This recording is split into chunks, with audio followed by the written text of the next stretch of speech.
बारिश 1 महीने लेट थी इस बार मानसून, गर्मी प्रचंड थी इस बार, हीट स्ट्रोक से न जाने कितने लोग उत्तर प्रदेश में मरे हैं।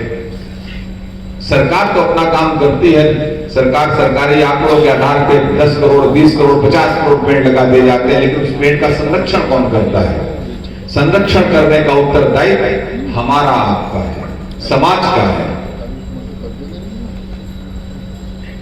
और जो पेड़ लगाइए उस पेड़ को बड़ा करने की भी जिम्मेदारी, जिस तरीके से आप घर संतान पैदा होती है उसकी देख रेख करते हैं, उसी तरीके से वृक्ष का भी सेवन करें, क्योंकि वो वृक्ष, एक वृक्ष कम से कम अपने जीवन में जितना 10 व्यक्तियों को ऑक्सीजन की आवश्यकता होगी उतना एक वृक्ष अपने जीवन काल में देता है, 10 व्यक्तियों को जीवन देता है। जो हमें जीवन दे रहा है और हम उसके प्रति चिंतित नहीं है, ये कितनी असंवेदनशीलता है हमारी।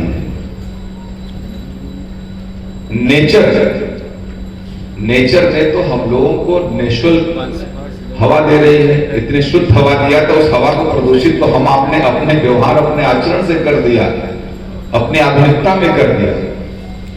पानी मेरा कितना शुद्ध हुआ करता था, हम लोग अपने अपने बचपन काल में हम लोगों ने शुद्ध पानी पिया है। कुएं से पानी निकाल के, रस्सी से कुआं जाता था, कुएं से बाल्टी से पानी निकाल के लोग पिया करते थे, कोई फिल्टर की आवश्यकता नहीं होती थी। आज सबके घरों में आरओ लगे हुए, उसके बाद भी तमाम बीमारियों से ग्रसित है लोग।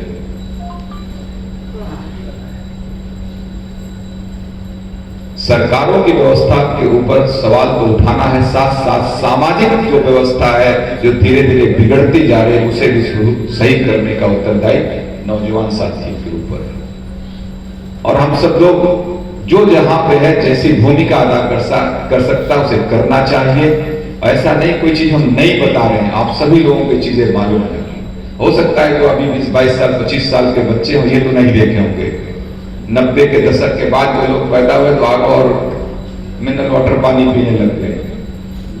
बहुत सी चीजें आप लोगों ने नहीं देखी है, लेकिन जिनकी अवस्था 50 साल है उन लोगों ने समाज को बदलते हुए देखा, किस तरीके से नेचर में बदलाव आया है हम लोगों ने महसूस किया है। 80 के दशक में कभी 34-35 डिग्री के ऊपर तापमान नहीं रहा, हम लोग नदियों का पानी पी लिया करते थे, कभी कोई बीमारी नहीं हुई। आज हैंडपंप पानी पी के लोग बीमार हो जा रहे हैं।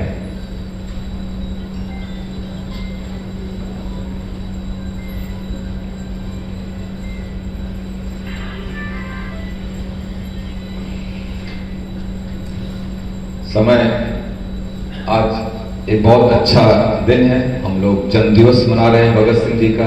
हम लोग छोटे बच्चों का भी जन्म दिवस मनाते हैं, बड़े हर्षोल्लास के साथ मनाते हैं।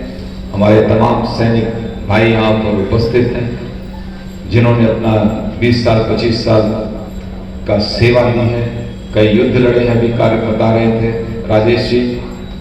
तो ऐसे तमाम लोग हमारे बीच में हैं और हम लोग ऐसा चाहते हैं। मैं तो राष्ट्रवादी नौजवान सभा के साथियों से, इनकी प्रबंध समिति से ही कहता हूं आप लोगों से कि जो अनसंग हीरो हैं, जिनको समाज में बहुत नहीं जाना पहचाना गया है, आप उनको खोजिए, उनको लाकर सम्मान करिए, उनके परिवार का सम्मान करिए, ताकि आने वाली पीढ़ी गर्व कर सके कि नहीं हम लोग भुला नहीं दिए जाएंगे। ऐसे परिवारों को खोज खोज के ले आइए, उनका सम्मान करिए, उनका आदर करिए, उनका मान बढ़ाइए।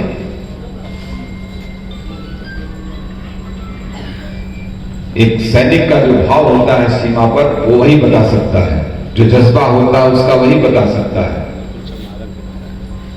कभी जाइए लोग, इसीलिए लोग जाते हैं, फौजियों के बीच में रहते हैं और देखते हैं, समझने का प्रयास करते हैं। उस जज्बे को कहते हैं कि हिंदुस्तान का जो सैनिक है दुनिया का सबसे बहादुर सैनिक है, वो भारत मां की जय कहते हुए सीने पे गोली खाने की क्षमता रखते हैं।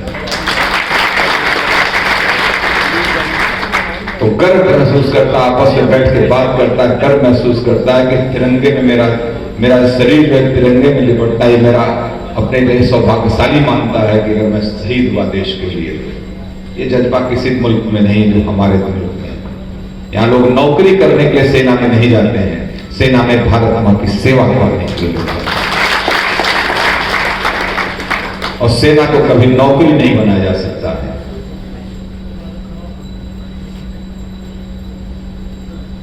ये समझने की जरूरत है सभी, हम सभी लोग, खासतौर से जो लोग जिम्मेदार हैं, जो सदन में हैं, राजनीतिक पार्टियां बनेंगी बिगड़ने, हमें लोगों ने 50 सालों में तमाम राजनीतिक दलों को बनते बिगड़ते देखा, फिर अभी तमाम दल खत्म भी होंगे, कुछ नए भी बनेंगे।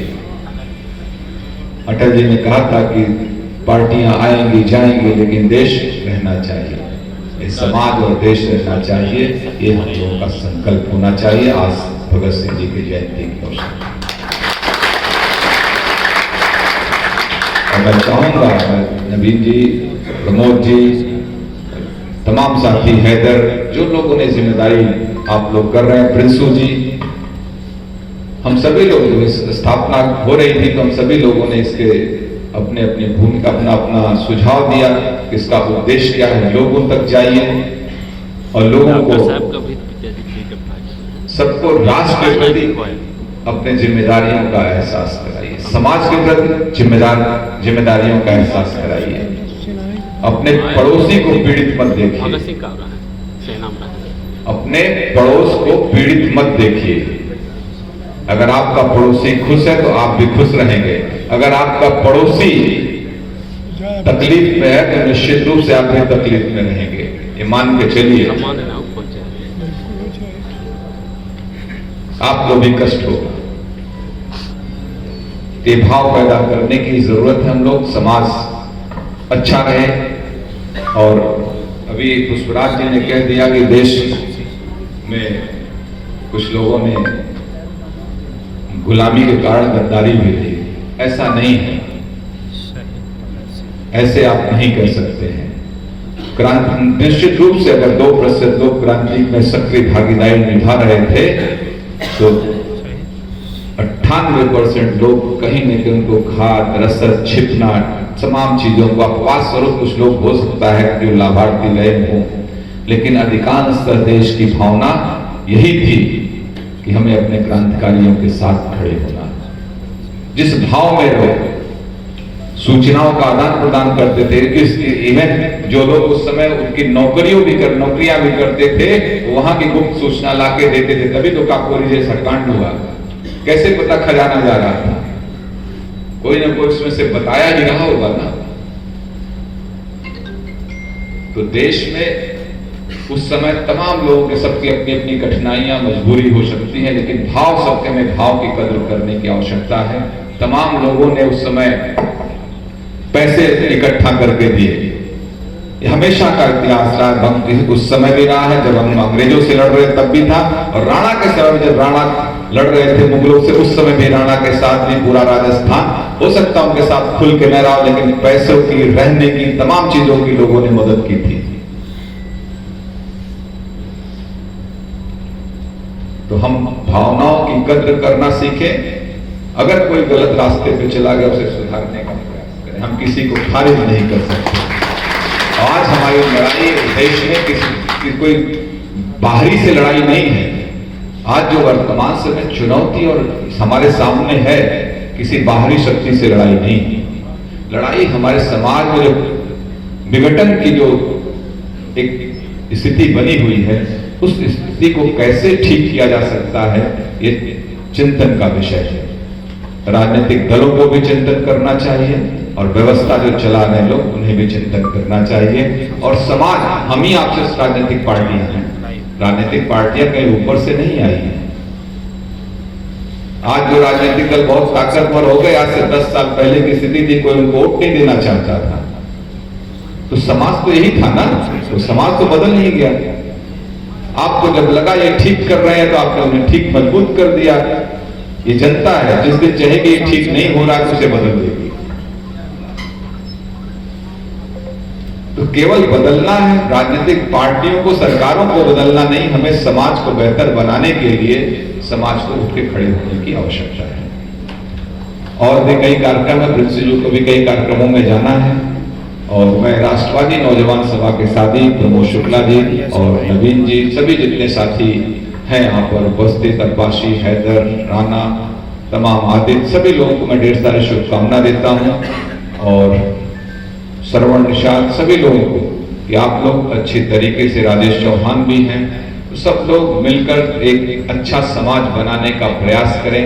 ये जात, इस तरीके जात, ऊंच नीच भाव राजनीतिक पार्टियां अपने हिसाब से करती रहेंगी, लेकिन सामाजिक होने के नाते हम सब लोगों की जिम्मेदारी है कि एक बढ़िया समाज बनाएं, क्योंकि सत्ता प्राप्त करने के लोग कुछ न कुछ रास्ते अलग तरीके के हथकंडे अख्तियार करते रहते हैं। सत्ता का ये नेचर है। सत्ता प्राप्त करने के लिए हम कुछ न कुछ उठपटांग करते रहेंगे, हमें सत्ता कैसे मिल जाए, उसको उसके इतर हटते हुए हम एक अच्छा समाज बनाएं। आज के दिन यही संकल्प लें। भारत माता की, भारत माता की, इनकलाब, इनकलाब।